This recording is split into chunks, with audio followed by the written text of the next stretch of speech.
Bonjour à tous, on se retrouve pour une nouvelle position ici avec le trait pour les noirs.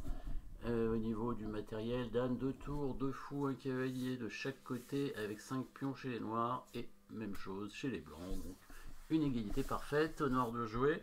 Les noirs qui sont quand même dirigés en direction du roi, hein. On voit bien la dame juste en face, hein. Possibilité pour le cavalier, on voit tout de suite bon, assez facilement une menace de mat, hein, donc un coup forcé intéressant.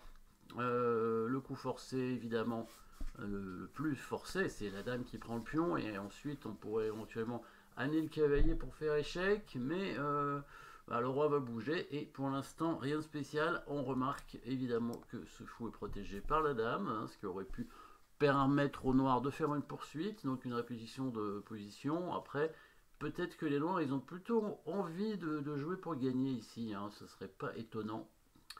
Bon, en tout cas, il n'y a pas de raison qu'ils fassent nul, étant donné que c'est égalité matérielle et qu'en plus, ils ont l'air d'avoir une position intéressante de pièces en direction du roi, avec aussi une tour sur la colonne ouverte.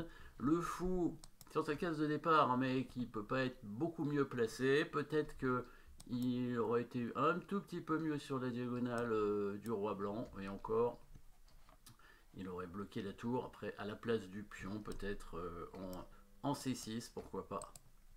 Du coup, coup forcé, cavalier G4, menace mat. Intéressant, intéressant. Le cavalier qui peut venir en F3 pour protéger.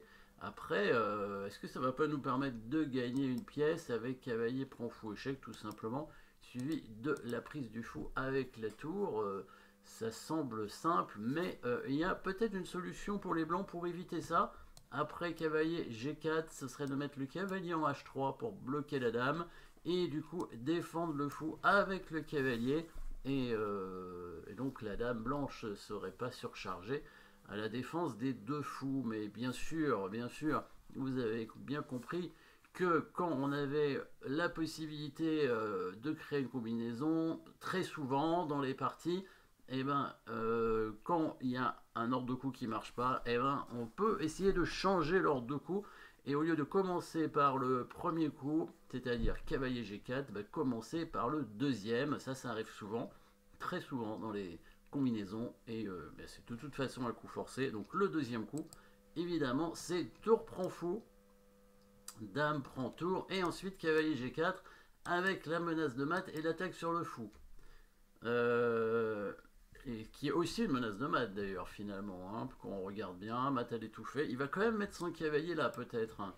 Il va quand même mettre son cavalier là, et si on prend le fou il reprend du cavalier, mais on peut prendre le cavalier, hein, avec la dame, et quand il reprend on prend le fou sur échec et on récupère la dame avec le cavalier, ce qui fait qu'à la fin on a les deux fous et contre une tour, hein, donc ça fait un gros avantage matériel. Mais on peut peut-être améliorer, et oui, parce qu'on aime bien améliorer, puisqu'il pourrait, non, et sur quai G4, il peut pas faire grand chose d'autre à part cavalier H3, hein, probablement, pour éviter les deux menaces, hein. Fou G3, évidemment c'est pas bon, vous avez vu bien sûr le coup dame prend H2, hein, avec fou prend H2, cavalier F2 mat, hein, qui était joli.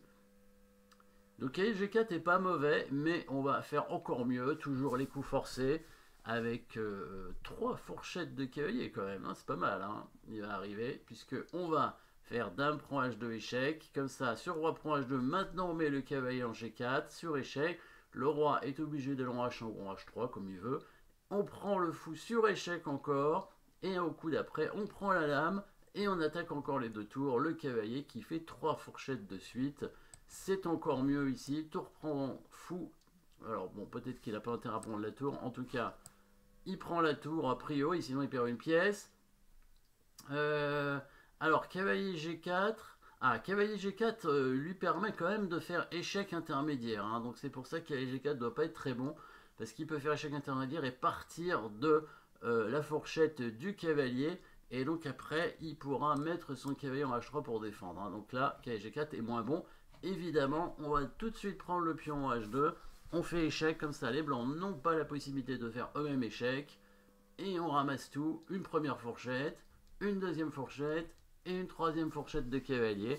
On ramasse du coup la qualité, et à la fin, les noirs ont tour 2 fous, 5 pions, contre tour un seul cavalier et 4 pions, donc un fou et un pion d'avance tout simplement.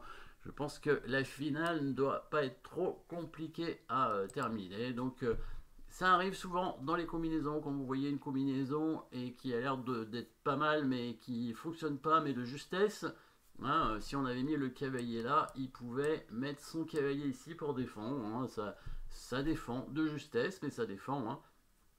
Après, on a la possibilité maintenant peut-être de prendre le fou. Ah non, parce qu'il y a toujours cet échec intermédiaire. Hein, attention, tour prend fou, dame prend tour, dame prend cavalier, échec intermédiaire. Et du coup, la dame blanche sort de la fourchette du cavalier. Hein. Donc ici, on ne pouvait pas faire ça. Donc on intervertit les coups, on prend d'abord le fou, et ensuite on met le cavalier. Mais on s'aperçoit finalement que le cavalier, bah, c'est moins bon. Hein, encore une fois, si on met le cavalier, il fait un échec intermédiaire, et après, il peut défendre son fou avec le cavalier. Du coup, bah, coup forcé, hein, dame prend H2, et le cavalier ramasse tout. Voilà. Merci d'avoir suivi cette position. N'oubliez pas de vous abonner et à très bientôt.